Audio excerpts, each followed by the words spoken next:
Combattant le lot tombé en matière, pourquoi Delphin Kayimbi mort FCC Masui qui peut le faire que c'est. Il le peut viva. Viva. Il faut pas panique à l'écoute pour Anine. Et puis l'Iwa Delphin Kayimbi est dans Nani. Et puis ça l'Iwa Ni. Le lot au Solango. Matata Pogno à justice. Tombé en maçon, pourquoi Matata Pogno va traduire la justice. Il le peut viva. Viva. Voyez. Semaine manquant 3 morts. 3 morts, on a beau comprendre, 3 morts, on a des bananes. Et puis pourquoi, quand on a une semaine, on a baqué, il de peut viva. Viva. Réunion, et continue à FCC, est-ce que Réunion est continue? Joseph Kabila a reculé, donc après si sous injection, yo, au Mamo Awa, il de peut viva. Viva. Au Konzambo, Kazali, les États-Unis d'Amérique, au Moni, à côté d'un investisseur israélien. Le lot aux République démocratique du Congo afin que nous ayons une relation avec Israël. Yo comprendre pourquoi Félix a sali lobbyingwana et a l'effort à travers les États-Unis d'Amérique. Israël a comme Bembe Nabiso. Il dépêche c'est viva. Viva. Sans plus tarder, tu bandi ba info Nabiso. Tout ce qui est Nabilo pour ya CCC puis tout ce qu'on a au Makasi. Boeto boete. Awa tozolo ba awa. Docteur congolais moko na Canada a découvrir antivirus ya corona. Il de pèse viva. Viva. Azali congolais na kati ya Canada a découvrir antivirus aussi sa coronavirus. Docteur Wana na minute tolo ba récupérer à zongi États-Unis parce que les États-Unis il faut aller à un pourcentage na ye. Donc les tolo ba awa biso ba congolais nzamba pesa biso chance ya makambo ebele. Mais tozo bimate comme tenu bon cannabis en considération et zalaka donc dès tolo ba awa coronavirus calamité boyoka bazotake yango bomoni les États-Unis d'Amérique asali hélico sans pilote o ezala télécommandé pour ekitati na ba fait bon ya bamboka na politika ba vaccin UDPS viva. Donc on a cette information pour topé Sabino et puis voyage ya mokonzamboka asali na États-Unis. Bomona qui est na forum wana et banda 1951. Forum wana esangisaka ba bailleurs de fonds tout ba lobbying nyonso ya États-Unis na ba juif ba israélien. Batu o ba simbi économie États-Unis. Eza ba juif, il de pèse viva. Viva. Lelo so moni Dubaï eza Dubaï inde telemi wana eza ba juif. Batu o ba découvert et l'on va liboso moni technologie à téléphone et ça ba juif il ne peut viva. Viva. Batu o ba sali oso ganga a messenger et ça ba juif. Communication boîte vocale au monde en boîte vocale et ça ba juif il ne peut viva. Viva. Les lots ont relation entre biso République démocratique du Congo na ba juif et ça la quitté. Yo muto bande ko banga awa comment Félix Azumboka makambo ezo changer te. Toi biloko so mataka kanini na ebisaka bino awa UDPS viva. Viva. Économie à République démocratique du Congo simba magepa ya Joseph Kabila. Pourquoi simba magepa Joseph Kabila? Batu wana bauta kota ba Tanzanie, ba Rwanda bazalogola omone lokwa kisengi mazama elemi. Joseph Kabila l'air a ebisaka bino na discours que non à bientôt mais aloba na bino te adieu. L'air lobby na bino bientôt, cela veut dire que ça un agenda caché na simana. Aye baka ko sala nkomo boye ko tinda peuple congolais lo ba réformer Joseph Kabila ça nini? Azonga. Il de pèse vivant. Viva. Na éviter so bon comprendre to kende. Donc, ya Congo esima mena maboko ya Kabila. Ba société minene tout au moni bakanga journée taneti lelo. Kanga journée ko moko misali pakaka ye moko azawana a exporter farine ye moko. Baboma ba société na biso ba farine awa po kanga journée kaka se retrouver. Bakitobo la ekufa. Donc baso ba biloko wana nyoso. OK même ti na makambo bakisi ba Chalina. C'est Joseph Kabila tsaba mbobo. Andeo awana ayena ba banki nyoso mike ya Congo. C'est Joseph Kabila. Normalement aza la facilité ya komatsa mbongo, aza pe la facilité au kita dollar na biso IDPS viva. Maintenant objectif na rezalaki nini? Soko asali eloko wana de yo congolais oko soutenir ye po congolais aposana na mutu na tamoro ya vita nyoso ya Kabila ya pasi okotala oyo ya lelo pona nini dollar emati mais oyebite ke dollar wana emata pona nini. Maintenant Félix alobi ba chinois o Joseph Kabila simbina benga na bango ba espatio o bazana benga na bango ke ça soit ba ko o mboka ke na crise so mboka ke na crise amakasi e risqué ngai 5 ans nga o ele kamala muté boeto boete. Et puis faut comprendre que Joseph Kabila et loko zo sala eza façon ya campagne pour na 2023 le bato ebisa bino là to ebisi bino ko diriger za passe bondima ité otala 5 ans asalini. Donc esengaki Félix azonga mbangu et pas bato baza puissant na makambo etaliko économique boeto boete nde bomoni akei na Israël IDPS viva. Félix a fait ce discours devant le lobbying israélien, devant les États-Unis d'Amérique.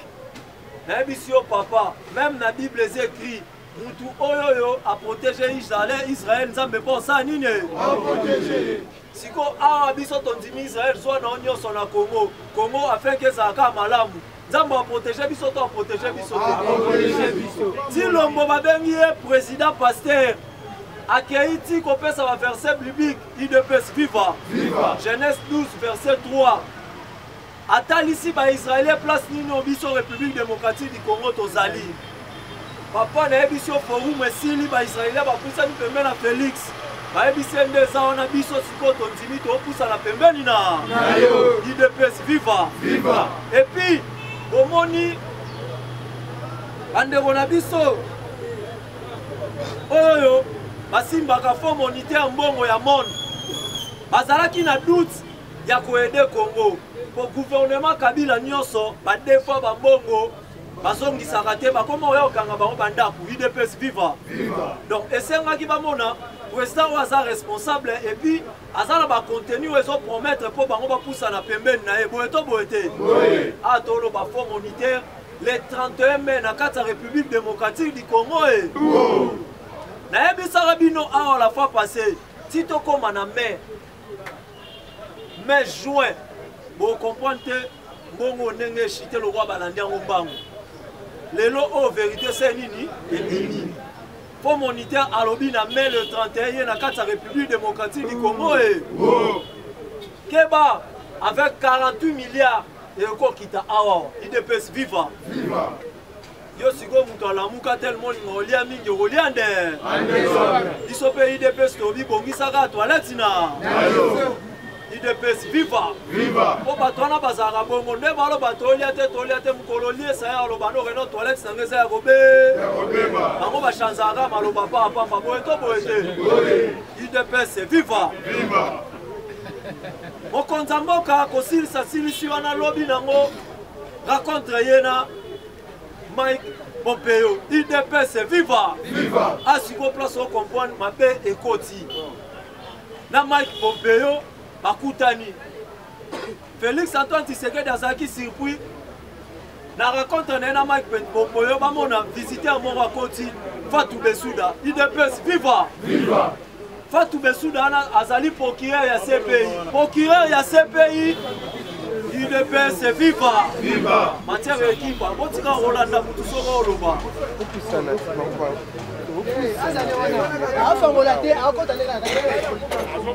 No boye. toza awa na Congo. Mukolo o Félix ayambaka biso tout le président parlement debout avant, après un mois ya pouvoir na ye. Président ayebi. Félix ayebisa biso boye. Boza la calme, nazo nommé conseiller spécial ya matière ya corruption. Mais si on a bien nommé Siko ba obomaye.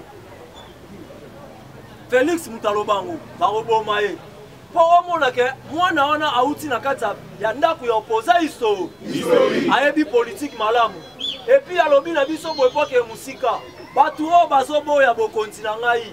Nazo sambela na Nzambe atika bango na vie. Ba ko comprendre ngasi. Sima.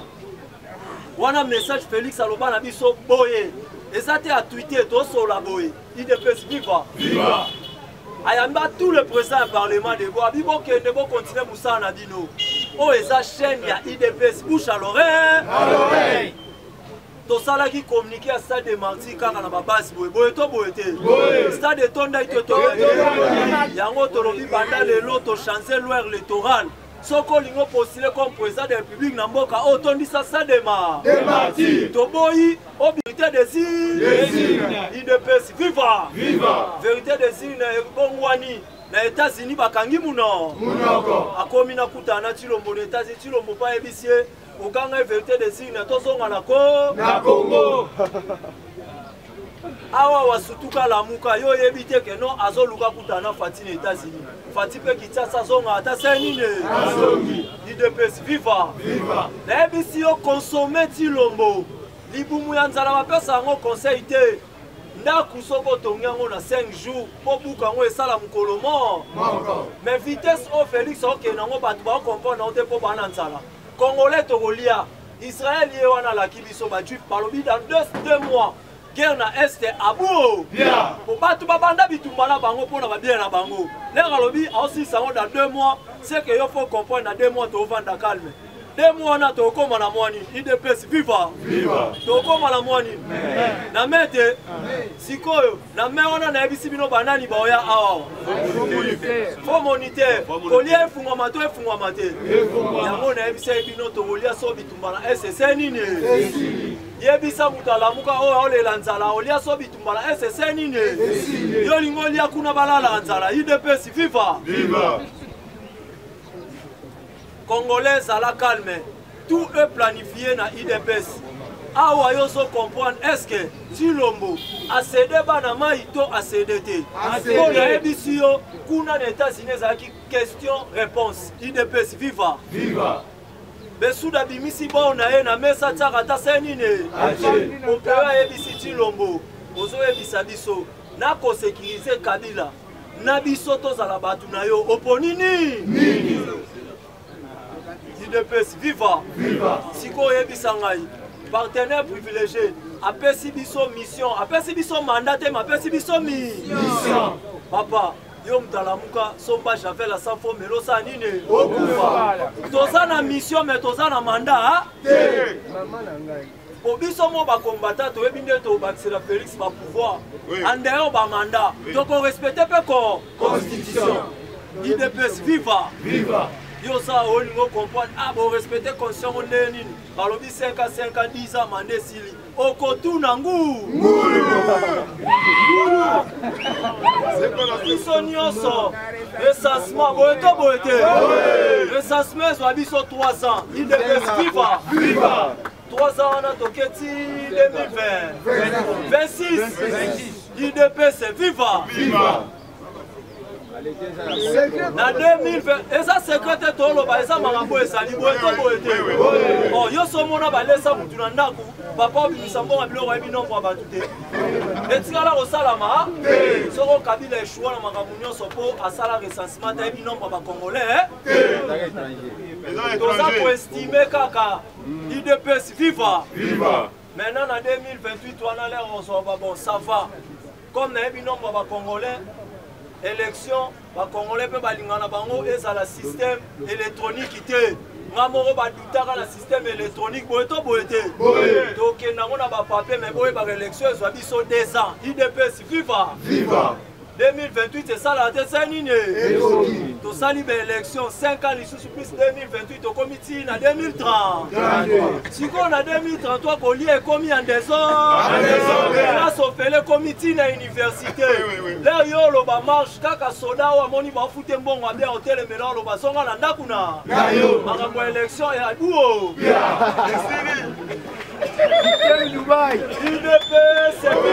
yango bomoni leka azwaki pouvoir akende na stade adedie mbongo boka na maboko ya nzambe IDPS viva combattant République démocratique du Congo eza mboka oyo badongolo misu nyonso batiaka yango nyonso 100 millions ya bukanga lonzo IDPS viva a complicité na sele ministre ya justice ya finance ministre ya finance wana pi petit ya matata ponyo nayebisa bino Tshilombo aza président même leur fait Kabila azali na pouvoir gouvernement na ye gestion nango mutu akoaudite bango Tshilombo boye to boye te Tshilombo alobi il faut bato wana tu bakende na justice yo ça ozo comprendre même kutu na mende o azalaka soka Kabila te mende ndo so $100,000 chaque samedi jeudi point de presse à ndo sala yango moni mende oleka ko azoloba si ba article nyonso ezaka na français IDPS viva ba article nyonso français obetango pona ka koluka ko sauver Kabila boye to boye te yango no senga na Jolino papa Jolino tala musala mende bande ko sa Atika IDPS viva Mende alobi bien Bosala ki erreur kotika pouvoir et pas ya parti oyo ebundaka mpona état de droit boyeto boyete parti oyo ezobunda mpona état de droit boyebaka état de droit ndenge eza wana soki osali mabe kombo na o prison boyeto boyete et puis mpo bocomprendre bien moto état de droit azwi pouvoir eloko ya liboso bandi obongisa prison makala bango Mende alobi boye ndenge boza wana boyeba yango soki ngai Lambert Mende nasali mabe kombo na nga prison makala ake musika ya oloba tina président honoraire soki asali mabe kombo na prison makala IDPS viva bisu baolia boye to boye te yango wana matata mpono mikolo ezaka opération matete boye to boye te ozalaka na gombo kosambala mate IDPS ti balafunda yango na mate bino mpe boye kosambala mate tota sikoyo nani obima na matete boye to boye te parke na bino wana eza infiltré kuna boye to boye te yo fandi ozo comprendre Tshilombo abeta nouveau appareil judiciaire oyeba te eza na bacontenu nini eloko eleki kodissoudre assemblée yango wana nouveau appareil judiciaire justice mpo odissoudre assemblée badestitue il faut baya na justice soko justice wana eza ya Kabila tosuka wa mais lelo o justice ekomi ya mboka boye to boye te Tshilombo alobaki bien nga nosala nga pouvoir chasse aux sorcières te nakokanga nanga mpe mutu te mais justice esala musala na yango bomoni premier ministre a convoqué Gilbert Kakonde avant-hier abengisi Gilbert Kakonde mpona otuna pourquoi yopesi bainjection Jeannette Kabila bima te IDPS viva toloba to toloba te yo ilunga okotelemela Gilbert Kakonde oui posa ministre condition bapesi bato wana babima te eza na ntina boye to boye te kobima na bango eza danger kozonga na bango mpe eza danger Delphin Kayimbi akufi nyonso mpo abimaki oyeba contenu pourquoi Delphin Kayimbi asali nini akufi IDPS viva nde Gilbert Kakonde ayebisi ye décision wana ezanga te utiliko soko olingi nabenga moto apesa bainstitution wana bokutana ye otuna ye asenga bolimbisi tasali nini IDPS viva ndenge baza wana bakabili wana tu baza na prison ciel ouvert bakobima te tika tesre badossier na bango nyonso esila boye to boye te place na bango eza makala na CPI yo ozo comprendre awa mwana wele to mwana wele te IDPS viva Delphin Kayimbi mort awa nde place makambo evandi Delphin Kayimbi azali général ya demi-ap o asimbi renseignement ya armée UDPS viva viva. Kabila après avoir bakarte nyonso azalaki nango mpo akweyisa mokonzi ya mboka esimbi te. Bomonaka likambo ya missile mokonzi ya mboka na États-Unis aye boyokaka message mokonzi ya mboka asalaka UDPS viva viva. UDPS viva viva. Nayebisi yo Tilombo aza na vision de loin. Les Américains babato basala na bo bavantir te. Baza baboyika ya monde. Bamonaka mabe liboso UDPS viva viva. Ayeba ngo bien avant yepe ajoua na bango. Tilombo bibiso nyonso tozonga na avion équipage boye to boye te. Bango tu bakota après ya bimarata senine abimi. Général oyo asimbaki chargé ya équipage na tout la mwisi yaza. Abi on comme nga na yebi bale oyo ya kitinga pe sa nini na kita. Boré batake bo. Mais na kotake bo Kabila monaki ke non ba carte na nga nyonso ba cartouche sili moya otake su Tilombo ezate. Aye na makambo etali ba déclaration politique pour Ntumbola Félix. Na yebi sala bino a déclaration politique nyonso contenu nango ezalaka. Et puis déclaration politique sur salaire et le mot sur na pouvoir. Boété. Kabila le père a tika pouvoir pour la déclaration politique. Je dois déclencher 3e guerre mondiale. Tout la muka atongo guerre mondiale comme l'individuel andakuna. UDPS viva. Oh banamu ayabiso nini naka. Donc pour na bango c'était quoi? Félix alanda ba déclaration na bango. Sauf qui Félix kaka répondre et nga créer crise. Na crise wana OK. Kabila azaki na 8 généraux au bazaki na COP na bango. Batikalaki na 2 missions. Mission moko sur le plan militaire, mission moko sur le plan politique. UDPS viva viva. Sur le plan militaire, mission azaki nini? John Numbi azana 3000 soldats na oyo abomba. Bazana Maniema, UDPS viva viva. Tango fort awawa batu musubo moni na permanence na bino ezalaka kuna na nzela nini ya Bakongo abomba basoda na bauta désarmé ba okala mingi te. Bomoni Kabila kimi Bakongo akekisangani. Ndaku na epe ya Bakongo ba désarmé te ba se nini? Yo sa awawa ozolenga Kabila a désarmé bemba na 3 jours masa se beta to betate. Siko ozondima Félix te asali ba opération pa Kabila na bakana sikra bomoni Kongo lobi. Asali yango andu. UDPS viva viva. Raconte Kaimbe lobi vérité. Deuxième, yem ta dévoilé ba secret. Troisième, na un jour falaka kende na tongo de fait Kaimbe c'est nini akufi. UDPS viva viva. Sali chargé ya renseignement. Directeur ya renseignement. Contre filature UDPS viva viva. Sikoyo tozoni tout na question. Batu wana bazokufa. OK, Léon Wanande abandaki kozwa makambu ya mboka azopesa yango Caleb Mutombo. Yende mtanda ko bimisa renseignement tout ya mboka pesi Caleb Mutombo. Donc batu wana ba contrôler biso à temps réel UDPS viva viva. Dieu bon bakoka jam nyoso batiaki ezokangama ezosimba nango pe yango biso tolobi boye peuple congolais. Donc au sala effort, il faut te sauver Tilo. Nenge ya lobaki année 2020 année à action. Yo boulagi action ezaso continue na restaurant ba peso fufu moko ba vaccine moko na compte Tilo boza bongo te. Action ezali nde batu wana baka. Biso to ko aider afin que batu wana basa nini? Boeto boete. Soki bomoni modo de pesami, plus question pour na ba corps. Biso nos communauté to participer pour na ba corps abou. Et puis à toloba awa Besouda va remettre Félix Bukanda au Félix Andimi ko signé bana mai basa nini UDPS viva kaka na marso yozo comprendre la réalité na suki wana mbula to continuer lundi pour na lelo abou.